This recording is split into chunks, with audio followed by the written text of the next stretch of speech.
Amigos y amigas, muy complacido de estar aquí con ustedes, de participar en este espacio maravilloso en la radio en Colombia. Estamos emitiendo por más de 130 emisoras en este momento a nivel nacional. Hablo de nuestro país, de Colombia, y como siempre es un privilegio poder invitarlos siempre a que hagan parte de este mundo del análisis, este mundo del misterio, de los enigmas, de la geopolítica y de todo lo que ocurre en el mundo.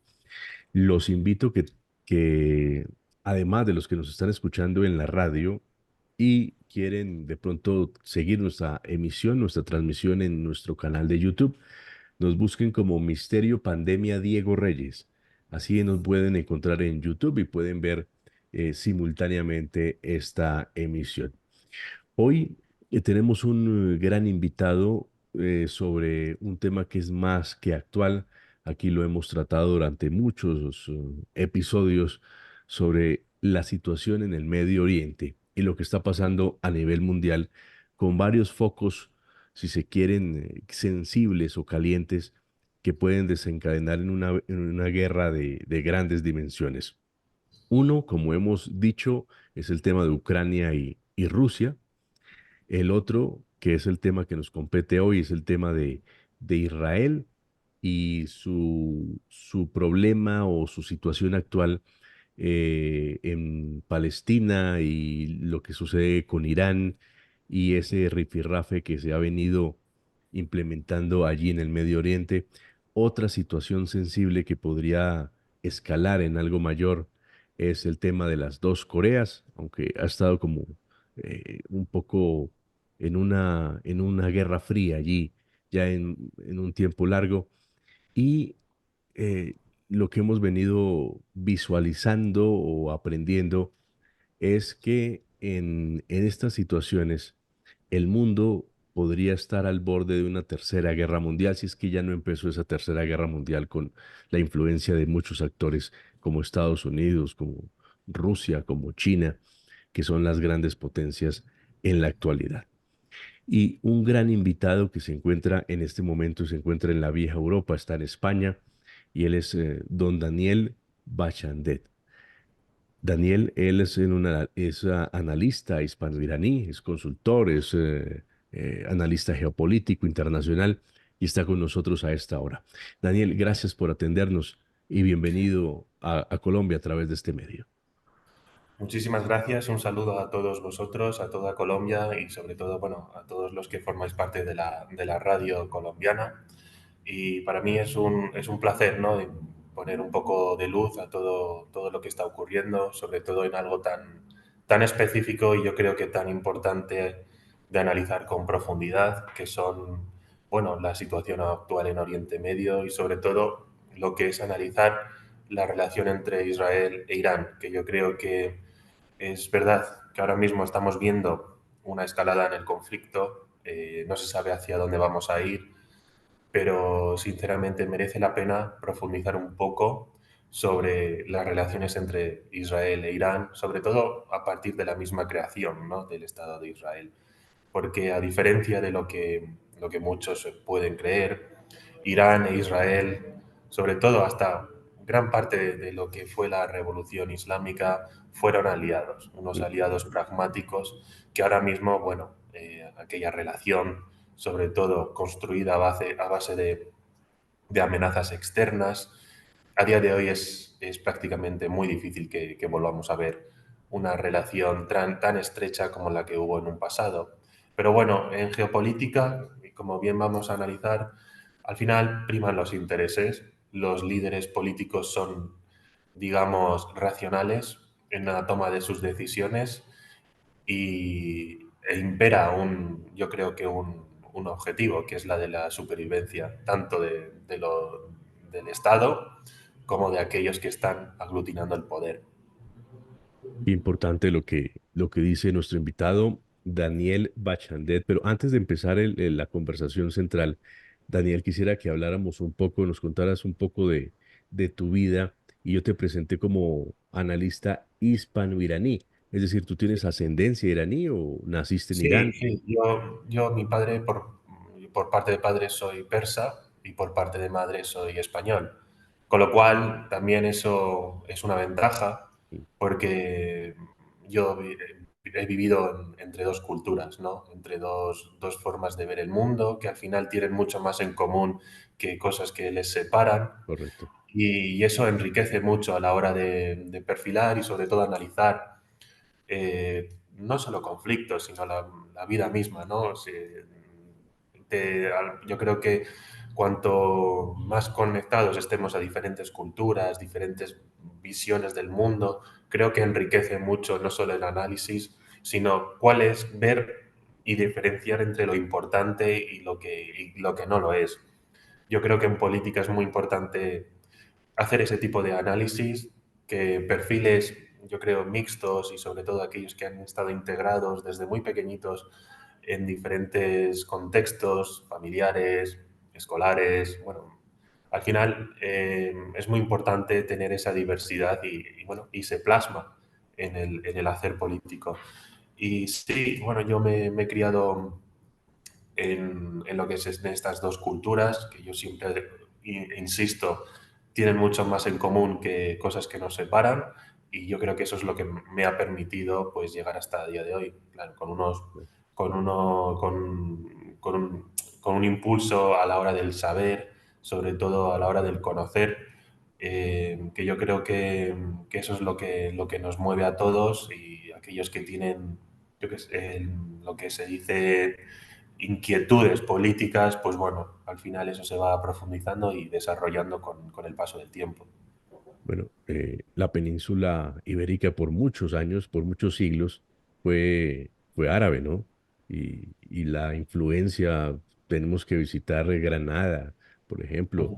o muchas localidades, es más que evidente la influencia y toda la cultura árabe que se quedó allí y se irrigó en toda la cultura española. Veamos un poco el flamenco que tanto caracteriza a los españoles, pues tiene todas las raíces en Oriente. Y bueno, son más cosas, como tú bien dices, Daniel, que los unen, que cosas que los separan. Bueno, Daniel, tú eres de los que ha venido hablando y también hay un gran experto en geopolítica que es el coronel Baños allí en España, que ha venido hablando sobre una inminente tercera guerra mundial. Y tal vez, si no fue la confrontación de Ucrania y Rusia, un detonante de una tercera guerra mundial, entendiéndola como una guerra donde las grandes potencias del mundo estén involucradas, l- el detonante podría ser esta situación, el tema Israel e Irán. Irán ya hizo un ataque, recordarán ustedes, con varios misiles que atacó a Israel, pero Israel no ha hecho algunas declaraciones de Netanyahu y algunas escaramuzas por allí, pero no ha hecho un gran ataque que muchos esperan que se va a producir. ¿Tú crees, Daniel, que habrá esa gran confrontación de gran escala entre Irán y Israel, según lo que puedes visualizar? Bueno, tal y como está la situación, yo creo que es más importante que hagamos análisis más conservadores. ¿Por qué? Por el mero hecho de que anticipar una guerra o un conflicto directo es bastante precipitado. Es verdad que ahora mismo estamos viendo un tablero político que puede encaminar hacia ello, pero si atendemos a las relaciones entre Israel e Irán, a lo largo, sobre todo después de que ya hubo una ruptura total entre Israel y la actual República Islámica, hemos visto cómo han utilizado la confrontación pues, para mantenerse en el poder dentro de lo que es Irán y también Israel. El conflicto ha sido un recurso muy bien utilizado y también instrumentalizado por tanto los dirigentes israelíes como los iraníes. El recurso a la amenaza externa siempre ha estado allí presente, con lo cual eso invita a pensar que un conflicto directo no podría darse porque estos líderes quieren mantener su poder y su cuota dentro de sus respectivos países. Ahora bien, es cierto que estamos viendo cómo Netanyahu ha impulsado una agenda política que él busca, al menos según sus pronunciamientos, cambiar el mapa de Oriente, pero claro, tiene que tenerlo muy bien calculado a la hora de hablar de cambio de régimen en Irán y sobre todo de un ataque total que pueda derivar en un conflicto Da- directo. Daniel, Yo, discúlpame, interrumpo. Cuando tú hablas de un cambio del mapa de Oriente, quieren decir que Israel buscaría expandir sus territorios. lo que, al menos lo que nos está hablando Netanyahu es que quiere acabar con los líderes de Hezbollah, los líderes de Hamas y también con el régimen iraní, ¿no? Al final esto es una pugna por la hegemonía regional. Más allá de un expansionismo, más allá de coger territorio, o eso yo creo que es secundario. Lo que está intentando hacer es cambiar la balanza de poder en la región. El único país que puede hacerle frente a Israel es Irán. Siempre lo ha sido. Históricamente, Irán es el único país que puede, digamos, hacerle frente en términos industriales, términos demográficos, términos de recursos naturales. Y Israel está muy pendiente de que Irán no tenga una independencia política, digamos, en sus asuntos propios. ¿Por qué? Porque así entendemos la política de sanciones, entendemos por qué Estados Unidos impone sanciones a Irán, entendemos por qué quieren aislarlo económicamente, sobre todo pues para propiciar lo que es un caldo de cultivo interno que también tenga en jaque al régimen. O no olvidemos lo que ocurrió hace relativamente poco, que una población joven, población con deseos de democracia y sobre todo de un cambio de régimen interno, estuvo manifestándose y dando un montón de protestas a lo largo de todo Irán. Con lo cual esa política de sanciones va por ahí, ¿no? Hay que entender la geopolítica mundial para analizar este conflicto. Y sobre todo, claro, Israel quiere, de hecho, a partir del 7 de octubre se ha roto el status quo y lo que estamos viendo ahora mismo es un Irán que está a la defensiva y sobre todo va a proponer, y yo creo que está proponiendo ahora mismo, aparte de que están hablando con los dirigentes regionales, sobre todo porque a Irán no le interesa un conflicto directo con Israel, porque lo que puede cambiar la balanza definitivamente es que Israel, con el apoyo de Estados Unidos, acabe con el régimen iraní. Pero claro, no olvidemos de que todo el mundo se verá afectado porque Irán es un país clave en lo que son los recursos naturales, es un país clave en el petróleo y esto puede enviar unas señales muy negativas a lo que es en los mercados internacionales.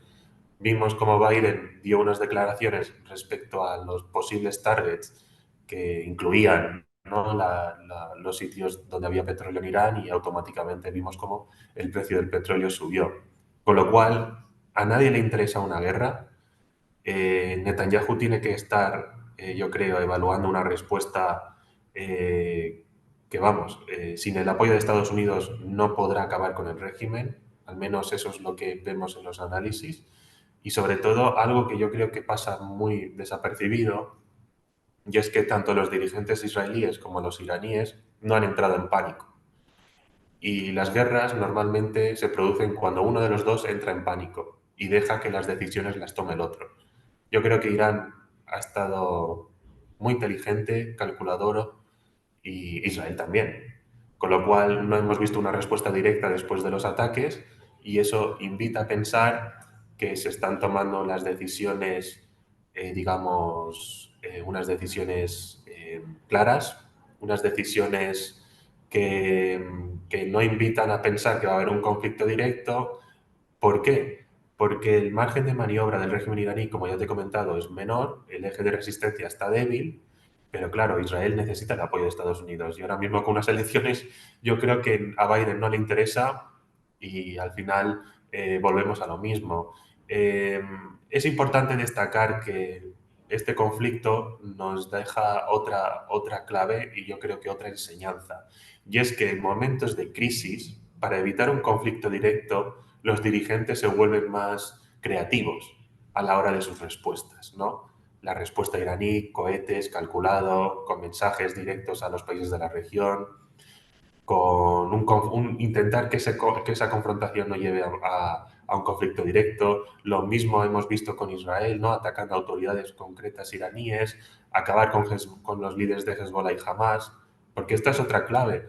yo creo que, a diferencia de lo que se piensa, Irán, la República Islámica, no va a ligar su futuro político a Hamas o a Hezbollah. Para ellos son proxies y entran dentro de una estrategia de, digamos, de disuasión. Y así hay que entenderlo.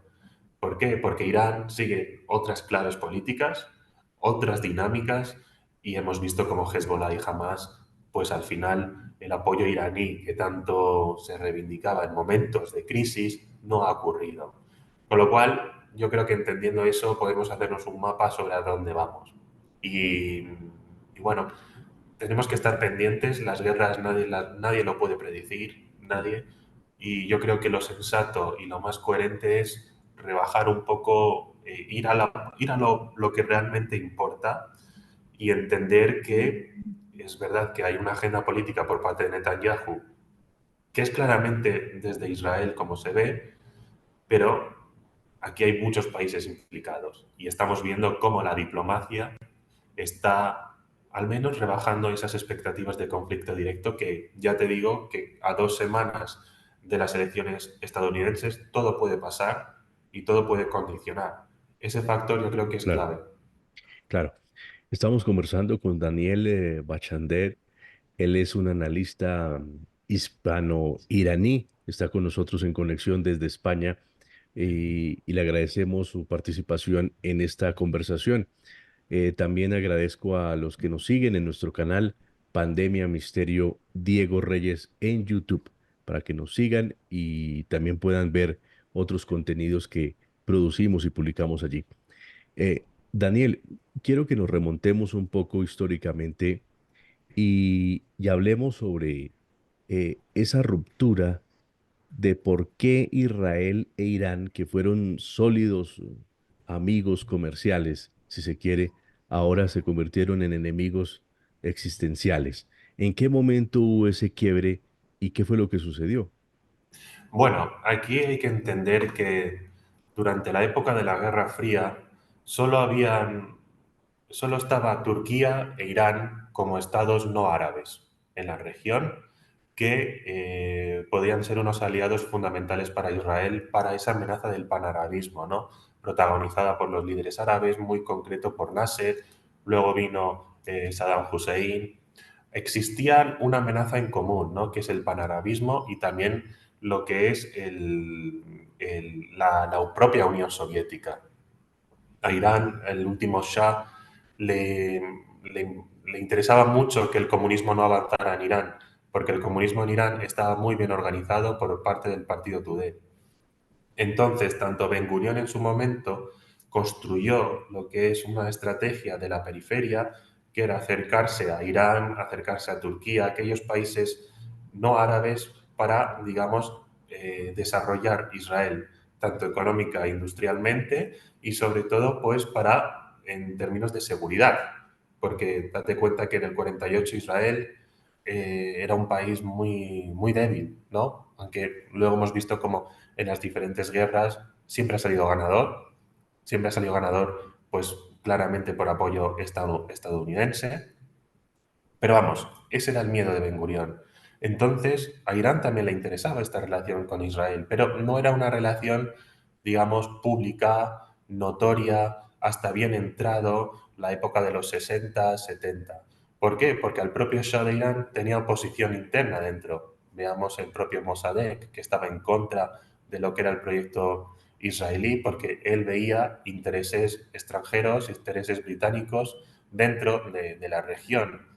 También había una oposición que luego lo hemos visto protagonizada por el Islam político, ¿no? Y ahí es donde entra la figura de Khomeini. Con lo cual, es cierto que cuando esas amenazas en Irán se estabilizaron y pasaron a segundo plano, el Shah de Irán pudo impulsar una política mucho más afín de Israel. Y aquí la clave, nuevamente, tenemos que decir que Irán partía desde una posición de poder, una posición muchísimo más, era el aliado principal de Estados Unidos en la región, Israel era un proyecto por hacerse que se construyó a base de las guerras y claro, Irán no partía de las mismas condiciones. Con lo cual, para Israel también era muy importante acercarse a Irán porque también se acercaba a Estados Unidos. Y todo cambió, digamos, empezó a cambiar con las propias victorias de Israel, ¿no? Contra los estados árabes, vemos como el panarabismo no era una amenaza ya, y Israel veía mucho más crecimiento en aliarse con Israel porque frente a la Unión Soviética, porque militarmente era la estrategia que se apostó. Kissinger apostó por Israel para hacer frente a la Unión Soviética. Irán tenía un problema. Aparte del liderazgo del último Shah, que era un régimen autoritario, ¿no? Que no permitía la pluralidad política, es importante decir que no, en Estados Unidos tampoco había una visión de dar continuidad a lo que es el reinado del Shah. No había un mecanismo que digamos que podría propiciar una continuación de la monarquía. Con lo cual, eso sumado a que desde Washington se le exigía al Shah más pluralidad política para dar continuidad a la relación, eh, que, que todas esas armas que compraba el Shah tampoco fueran utilizadas para acabar con la oposición y empezaron a haber fricciones. Y también hubo fricciones, es verdad que Irán no apoyó, no secundó el embargo del petróleo, pero se afianzó una relación entre Estados Unidos y los países árabes para controlar el mercado del petróleo. El Shah quería subir el precio, no quería no quería hacer un embargo, pero quería subirlo. Con lo cual vemos como el Shah cada vez se metía en un callejón sin salida, Israel permitía abrirse y sobre todo controlar la región para Estados Unidos. Y bueno, y luego vimos cómo acabó, ¿no? Al final Carter seguía diciendo que Irán era clave, que era la isla de estabilidad que necesitaba Oriente, pero definitivamente la revolución ocurrió, que nunca tuvo que ser islámica, pero que el liderazgo de Khomeini se creó fuera. Y ahí se abrió una nueva puerta, que era la del Islam político, como el que conocemos en Irán, ¿no? Protagonizada por ese legado de Khomeini que vive a día de hoy. Pero claro, otra de las claves que yo creo que tenemos que tener en cuenta es que, como bien te he dicho, la política iraní sigue unas reglas, también la israelí, prima el pragmatismo. ¿Y qué es lo que ocurrió cuando llegó Khomeini al poder? Pues vemos una guerra contra Irak. Entonces a Israel no le interesaba que Irán cayera. La amenaza directa era Saddam Hussein. ¿Por qué? Porque era el heredero del panarabismo, era quien quería acabar con Irán y bueno, y en sus declaraciones y en sus objetivos también estaba Israel. Otra cosa es que lo llevara a cabo. Con lo cual a Israel no le interesaba que Irán cayera. Y el apoyo fue indirecto e informal al régimen iraní a través de Irán, a través de Estados Unidos. Por eso conocemos también los escándalos del Irán Contra, protagonizado por Reagan, ¿no? Que apoyó, es verdad, a la Contra que estaba financiando en Latinoamérica, pero que el objetivo era darle poder a Irán. Con lo cual, al final hay que analizarlo todo desde un realismo político. Y es verdad que todo cambió cuando acabó la guerra y ya no había ninguna amenaza externa que podría justificar una relación entre Israel e Irán. Y bueno, Irán cada vez se aisló más también por la política estadounidense y apostó por una política, digamos, de confrontación y una política de supervivencia del régimen. La amenaza nuclear sirve para, digamos, justificar que Israel tenga de amenaza a Irán e Irán para, digamos, la propia supervivencia del régimen. Algo que ha preocupado en el mundo, o por lo menos en el mundo occidental y los que son aliados de los Estados Unidos, es el programa nuclear iraní. Sí. ¿Qué me puede contar un poco de esto? Bueno, el programa nuclear, más allá de lo que se cuenta, ¿no? Que es un programa cuyo objetivo tiene, es muy ambiguo, porque en realidad yo lo que he analizado es que es una política que sirve para cohesionar al régimen, para condicionar la agenda internacional y para mantener cohesionado lo que es a la élite militar. Date cuenta que Irán no es una democracia, Irán hay una ala dura que necesita justificarse cada día y a través de una amenaza externa y a través de un proyecto en común de seguridad consigue cohesionarlo. Es verdad que Irán puede estar cerca de una bomba nuclear, al menos eso es lo que nos dicen los informes internacionales, y si consigue esa bomba nuclear cambiará lo que es el mapa de la región. ¿Por qué? Porque al final Irán tiene la garantía, al menos el régimen, de decir todos estos ataques que estoy recibiendo por parte de Israel ya no van a volver a producirse con una bomba nuclear. Con lo cual, Israel quiere evitar eso, quiere evitar que Irán tenga un arma nuclear. Y ese va a ser, yo creo que el tema que va a concentrar mucho, posiblemente la respuesta israelí, pero también la comunidad internacional, porque un Irán con una bomba nuclear significa que consolida lo que es el régimen y también debilita mucho el poder de Israel. Porque al final es el último recurso. Es cierto que no se ha vuelto a usar esta arma nuclear, pero siempre es una garantía de, digamos, de disuasión. Y al final yo creo que es una política ambigua y que sirve más a los intereses internos de Irán que condicionar a la agenda internacional. ¿Por qué? Porque al final a Irán lo que le interesa es al régimen lo que le interesa es permanecer en el poder.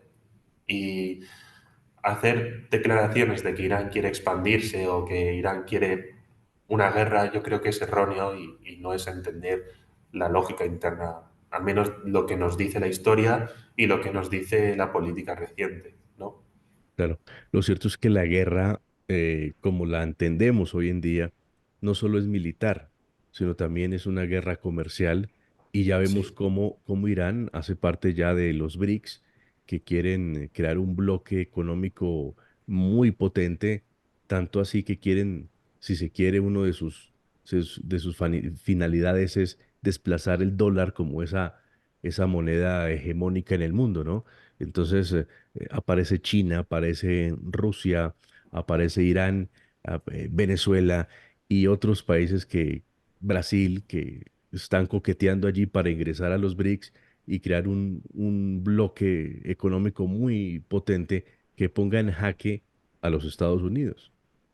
efectivamente. Ahora mismo vemos cómo ahí se está conformando los BRICS, que claramente también refleja por qué Israel no ha atacado todavía. Yo creo que se está dividiendo más el mundo en dos, lo vemos claramente, y al final Irán necesita una salida económica y los BRICS les ofrecen esa salida económica, ¿no? A Irán le interesaría mucho estar ahora mismo negociando con Occidente. Es más, es una prioridad, siempre lo ha sido. Las relaciones entre Irán y Rusia no son tan buenas como se piensa y nunca lo han sido históricamente. Pero Irán ahora mismo necesita una salida económica, intentar, digamos, salir de esa espiral de sanciones, traer capital al país y hacer frente a la inflación. Con lo cual, una Irán más aislada no significa que sea una Irán con menos margen de maniobra. Y lo hemos visto. Ahí está Rusia, está China y están los países que forman los BRICS. Es un error estratégico por parte de Occidente que Irán caiga en esta órbita porque con unos padrinos como Rusia y China, toda negociación, ya sea del tema nuclear, ya sea para una desescalada, va a ser mucho más complicado. Con lo cual, no se entiende que no haya una diplomacia que puede favorecer a la región y si pensamos en el mismo pueblo iraní, un Irán sin sanciones que afecten al pueblo podría permitir un desarrollo democrático, pero mientras hayan injerencias extranjeras, la propia lógica de la política de sanciones hace muy difícil que una sociedad civil se abre a una democracia y refuerza al régimen. Con lo cual, si pensamos que si Estados Unidos cree que una política de sanciones puede acabar con el régimen, es complicado y sobre todo podemos entender que no es la República Islámica la que están intentando condenar, sino quieren condenar a Irán. Porque ya te he dicho, la República Islámica podrá continuar o podrá salir de la órbita podrá acabar, pero seguirá estando Irán.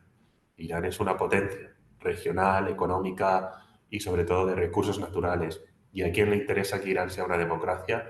Pues parece ser que a ninguna potencia. ¿Cómo analizas, cómo ves el papel de los Estados Unidos siendo Estados Unidos de una manera directa o indirecta un actor esencial para entender estos conflictos. Entonces, en Ucrania están llegando a diario cualquier cantidad de armamento proveniente de los Estados Unidos y de sus aliados, y lo mismo sucede en Israel. Para Sí. nadie es un secreto que Israel recibe apoyo militar de los Estados Unidos y también ha sido como un provocador de estos conflictos. Bueno, yo creo que Israel, la relación entre Israel e Irán, perdón, entre Estados Unidos es incondicional, cuando tendría que ser condicional. Todos los estados tienen el arte de la diplomacia es ese, intentar de alguna forma establecer puentes entre los diferentes estados de la región. Pero vemos cómo Estados Unidos ha estado, aparte de los diferentes liderazgos que ha tenido, ha priorizado un país, que es Israel, que le ha cerrado puertas a otros. No entre los estados árabes, porque hemos visto cómo las relaciones políticos, militares, que económicas, pero claro, países como Irán. Irán es demográficamente superior a Israel. En términos económicos, es un campo que Estados Unidos priorizaba siempre. Con lo cual, es un error estratégico porque ahora mismo vemos como el orden internacional está siendo cuestionado. Está siendo cuestionado por dos potencias que quieren reivindicar su espacio. Y mientras Estados Unidos está, digamos, manteniendo ese status quo, que es a lo que aspiran digamos, las primeras potencias mundiales. Esto no es invención de Estados Unidos. Con lo cual, lo de los BRICS es y sobre todo lo que estamos viendo también en la guerra de Ucrania y sobre todo la tensión entre China y también Estados Unidos, vemos que se quiere reescribir un nuevo orden mundial, lo estamos viendo. Vemos como la ONU cada vez tiene menos poder de disuasión acerca de lo que está ocurriendo y evidentemente Estados Unidos ha seguido una política, digamos, que siempre ha sido una política de seguridad y una política energética, pero con varios puntos ciegos, ¿no? Yo creo que Estados Unidos no ha superado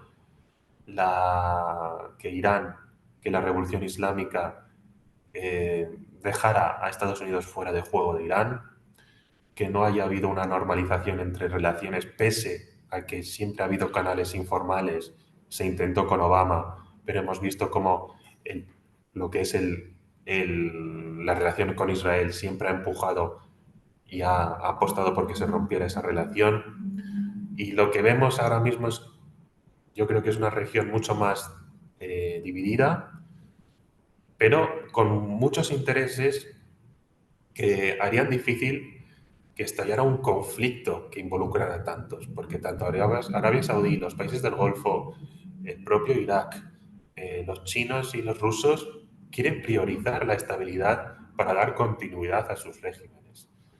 Claro, eh, tenemos que ver, ¿no? Y bueno, los propios ciudadanos de Estados Unidos están llamados a las urnas y ellos decidirán si la política exterior de Estados Unidos es la que quieren o no, ¿no?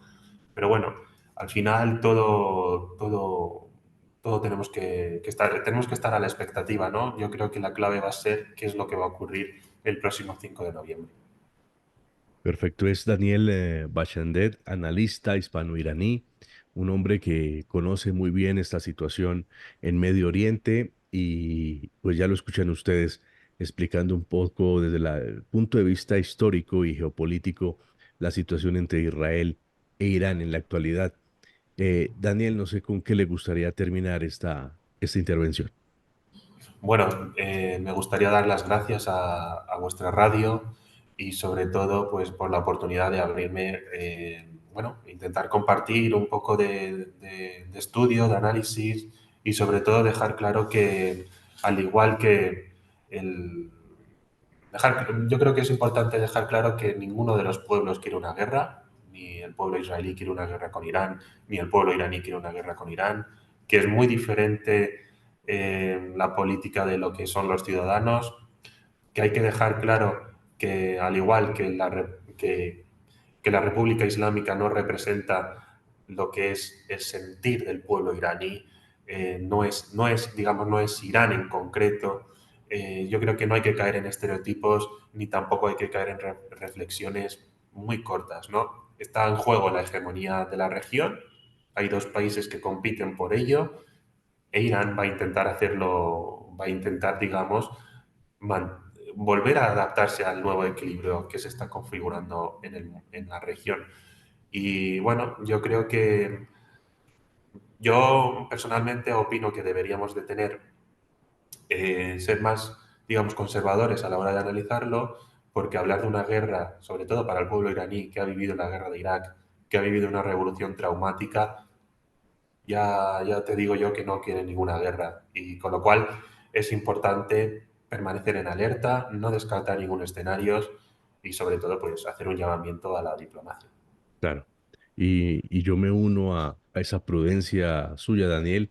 Sin embargo, la historia nos ha enseñado también que hay otros muy importantes en el mundo militar, económico, grandes potencias, que a veces les gusta batir la coctelera, que se creen conflictos y en ese río revuelto ellos ganan. Y muchas veces los que se están matando son los que menos querían una guerra, infortunadamente. Pero le agradezco mucho estos minutos y le deseo lo mejor en este maravilloso trabajo que usted realiza. Muchas gracias. Un abrazo. Un abrazo.